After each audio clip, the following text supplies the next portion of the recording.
सो ये गाइस, अभी हम इस कार्टून वीडियो को देखने वाले हैं और देखेंगे कि इससे हमें क्या सीख मिलती है। एक समय की बात है। राघोपुर नामक एक गांव में मदन नाम का एक आदमी अपनी पत्नी सीमा के साथ रहता था। अपने परिवार के लालन पालन के लिए मदन गांव में ही खेती का काम किया करता था। अरे भाग्यवान, मैं अपने खेत में काम करने के लिए जा रहा हूँ। तुम मेरे लिए खेत में खाने के लिए थोड़ा सा खाना ले आओ। अजी, यह लीजिए आप अपना खाना, और काम करने के चक्कर में आप खाना खाना भूल मत जाइएगा। इसके बाद मदन अपना खाना लेकर के खेत में काम करने के लिए निकल पड़ता है। मदन अपने खेत की तरफ जा ही रहा होता है कि तभी उसे उसका बचपन का दोस्त नवीन मिल जाता है। अरे मदन भाई, कैसे हो? और इतने सवेरे सवेरे कहाँ चल दिए? अरे नवीन भाई, मैं तो अपने खेत जा रहा हूँ। आज फसल की रोपाई करनी है। अरे भाई, क्या बात है? तुम थोड़े दुखी दुखी लग रहे हो। अरे भाई, मैं तुम्हें क्या बताऊं, इस गर्मी के कारण मेरे खेत के आसपास के जितने भी तालाब थे वे सारे के सारे सूख गए हैं। अब मुझे इस बात की चिंता हो रही है कि मैं अपने खेत के लिए पानी कहाँ से ले जाऊंगा। अरे मदन भाई, तुम ज्यादा चिंता मत करो। अगर भगवान ने चाहा तो तब तक पानी का कोई न कोई इंतजाम जरूर हो जाएगा। इसके बाद वह दोनों वहां से आगे निकल जाते हैं। मैंने फसल तो बो दिया, अब बस पानी पटाने का झंझट रह गया है। एक काम करता हूँ, आसपास घूम के देखता हूँ, कहीं मेरे आसपास कोई कुआं मिल जाए तो फिर तो मजा ही आ जाएगा। फिर तो मेरे फसलों के लिए पानी का झंझट भी समाप्त हो जाएगा। मदन काफी समय तक इधर उधर घूमता रहता है। काफी देर घूमने के बाद मदन को एक कुआं दिखाई देता है। आखिरकार मुझे कुआं मिल ही गया। अब एक काम करता हूँ, फटाफट से इस बाल्टी में पानी भर लेता हूँ और अपने खेत लेकर के चलता हूँ। मदन कुएं से पानी भरने ही वाला होता है कि तभी उसके पीछे से आवाज आती है। रुको, तुम किससे पूछकर इस कुएं से पानी भर रहे हो? क्या कुएं से पानी भरने के लिए किसी से पूछने की क्या जरूरत है? नहीं, यह मेरा कुआं है और मेरे आदेश के बिना मेरे कुएं से कोई भी पानी नहीं ले सकता। और वैसे भी अगर तुम्हें इस कुएं से पानी चाहिए तो तुम्हें ये पूरा का पूरा कुआं खरीदना पड़ेगा। क्या एक बाल्टी पानी के लिए मैं पूरा का पूरा कुआं क्यों खरीदूंगा भला?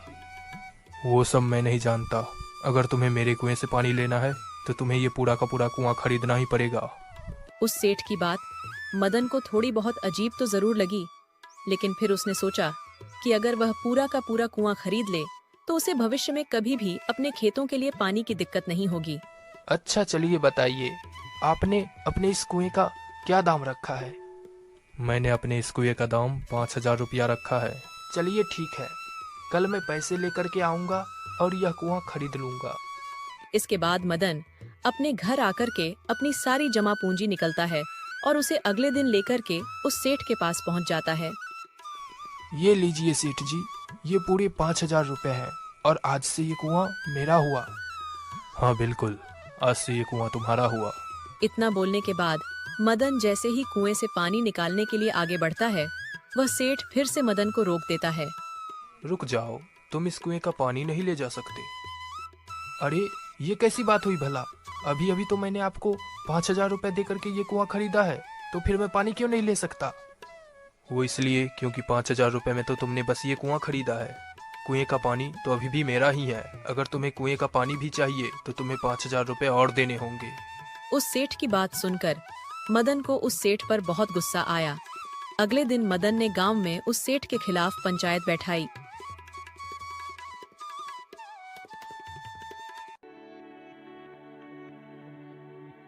चलो बताओ मदन, क्या बात है? तुमने पंचायत क्यों बैठवाई है? अरे मुखिया जी, मैं बताता हूँ। वो क्या है कि कल मदन मेरे पास कुआं खरीदने के लिए आया। अब अगर उसने सिर्फ और सिर्फ कुआं खरीदा है तो कुएं का पानी मदन का थोड़े ही हो जाएगा, वो तो मेरा ही रहेगा ना। अरे हाँ सेठ, तुम्हारी बात तो बिल्कुल सही है। देखो मदन, तुमने सेठ से सिर्फ और सिर्फ उसका कुआं खरीदा है। कुएं में रखा पानी तो अभी भी सेठ का ही है। अभी अगर तुम्हें उस पानी का भी उपयोग करना है तो तुम्हें उससे वो पानी भी खरीदना पड़ेगा। मदन को पंचायत के फैसले से बहुत ज्यादा दुख पहुंचता है। वह थका हारा अपने घर की तरफ जा ही रहा होता है कि तभी उसे उसका वही दोस्त नवीन मिल जाता है। अरे मदन भाई, क्या बात है? तुम्हारी पानी की समस्या अभी तक खत्म नहीं हुई है क्या? अरे भाई, अब मैं तुम्हें क्या बताऊं? इस तरह से मदन नवीन को सारी बातें बता देता है। मदन की सारी बात सुनने के बाद नवीन बोलता है, अच्छा तो ये बात है, कोई बात नहीं। तुम एक काम करो, तुम उस सेठ के खिलाफ फिर से पंचायत बिठवाओ, फिर देखो मैं क्या करता हूँ।